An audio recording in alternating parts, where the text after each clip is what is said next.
Hey guys, I am here with a review of Lego Marvel Studios The Infinity Saga set 76190 Iron Man, Monger Mayhem. This set was released in 2021 and contained 479 regular pieces along with 3 minifigures, Iron Man, Pepper Potts, and Obadiah Stane. So you can see the box was very heavily water damaged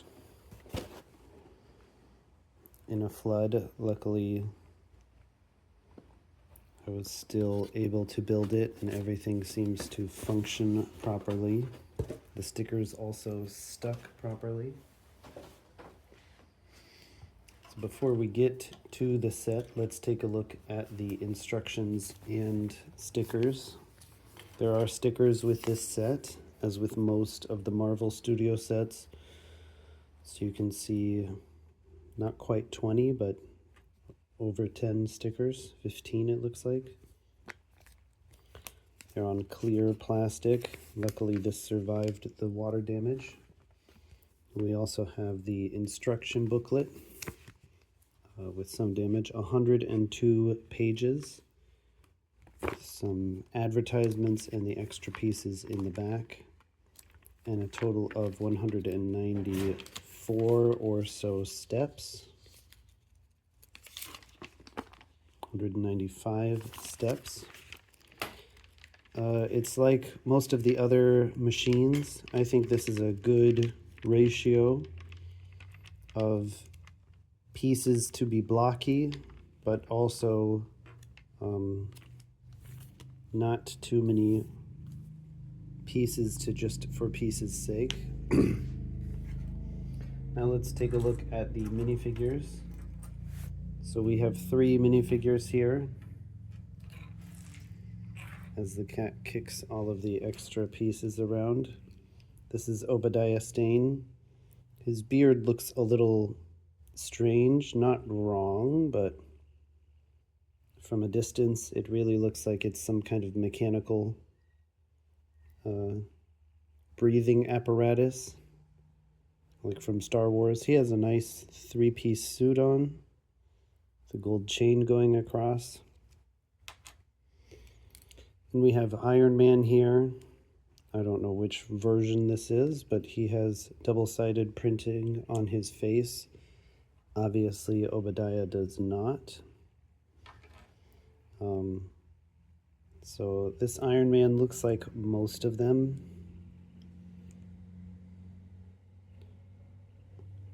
I don't think there's anything very interesting to report. Obviously, this set does come with all these energy blasters, which I have put in what I think is a rather nice configuration.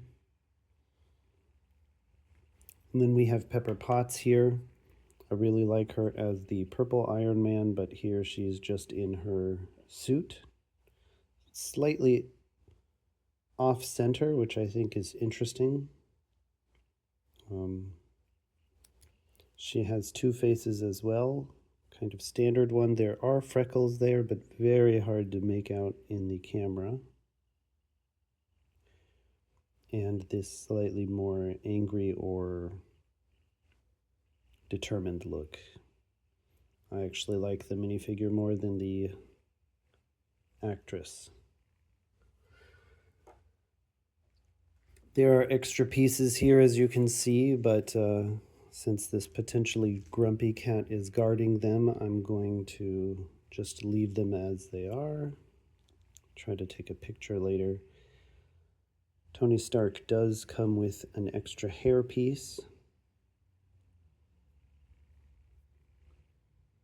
but no extra torso, so this would be the only other configuration I would see with the hairpiece, something like this. And as far as the Ironmonger goes, I really like the face. And this does glow in the dark.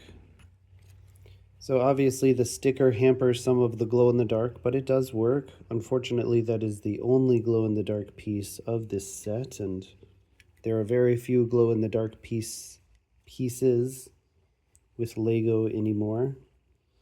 So a minifigure can sit here. Perhaps hands down is the better option.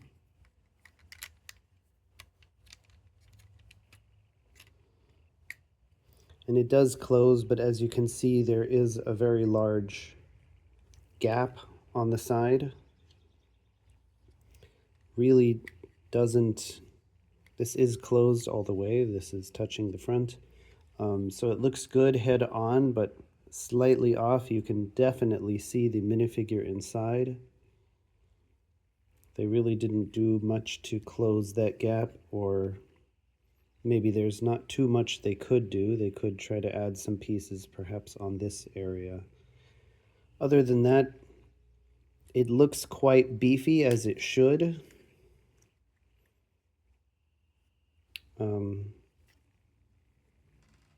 There's a net launcher. Sorry, this is another stud launcher here. And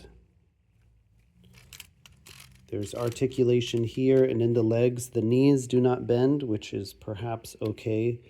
The ankle joints have very little movement as well to try and keep this behemoth standing. So the ankles have very little movement, and these knobby pieces are added so that it does not fall forward. And we have the decorative plate in the back to make sure that it doesn't fall backwards. We have a Gatling gun shooter here, some tubes. I think these tubes seem unnecessary, but of course they're trying to mimic what's in the movie. So for that point, I guess they're necessary, but they seem a little out of place. I think overall it does look nice. It's really good to get some Iron Man suits in different colors than red and gold, in my opinion. That's why immediately I said I wanted this set as soon as I saw it. The execution of it is okay. Like I said, there are big gaps, and I think these didn't look great, but they couldn't have done too much else with it. I would have preferred like a booster pack, but of course you can modify it to do that. And it still does fall forward somewhat. There's also this pack, which I have loaded with the extra weapons. So the orange ones go in the arm shooter. The dark gray go in the Gatling gun. So you can see you load it in from here, and then push it and it pops out.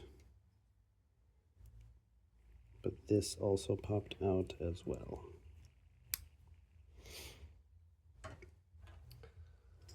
So for the extra pieces, of course, there were the energy blasters.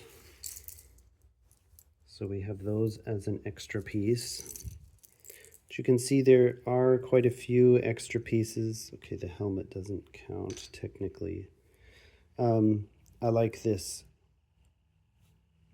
9-button panel, which comes from the storage unit.